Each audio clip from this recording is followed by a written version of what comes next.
कभी आपने रात को सोने से पहले अपने दिल को बेचैन, खौफजदा या उदास महसूस किया है? कभी ऐसा लगा हो जैसे आप अकेले हों, जैसे हर तरफ अंधेरा हो और कोई आपकी दुआओं को सुन नहीं रहा? ऐसे लम्हे में एक छोटा सा जुमला जो नबी करीम सल्लल्लाहु अलैहि वसल्लम ने सिखाया, आपकी पूरी रात को रोशनी, सुकून और हिफाजत से भर सकता है। जब रसूलुल्लाह सल्लल्लाहु अलैहि वसल्लम जब सोने लगते तो वे ख़ास दुआ पढ़ते। ये दुआ सही बुखारी और मुस्लिम में मौजूद है।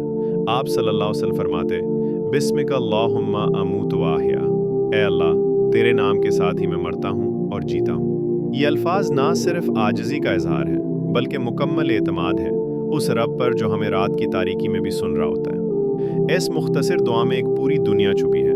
जब हम सोते हैं हम अपनी जान अल्लाह के सुपुर्द करते हैं। ये नींद एक छोटी सी मौत की तरह है और जब हम जागते हैं तो गोया नई जिंदगी पाते हैं। आप सोचें, अगर आपकी रूह वापस ना आए तो क्या आप उस हालत में दुनिया से रुखसत होना चाहते हैं कि आपने अल्लाह को याद किए बगैर आग बंद की हो? ये दुआ हमें याद दिलाती है कि हर रात सोना भी इबादत हो सकता है अगर हम उसे अल्लाह के जिक्र के साथ आगाज करें। ये छोटा सा जुमला आपके दिल को सुकून देता है, ये खौफ ख़त्म करता है, ये अल्लाह की हिफाजत में लपेट देता है। हज़रत अली फरमाते हैं, जो कोई बंदा सोने से पहले अल्लाह को याद करता है तो रात भर फरिश्ते उसके लिए दुआएं करते हैं। और नबी करीम सल्लल्लाहु अलैहि वसल्लम ने फरमाया, जो शख्स बिस्मिल्लाह कहकर सोता है शैतान उसके करीब नहीं आता। सहीहुल जामिया।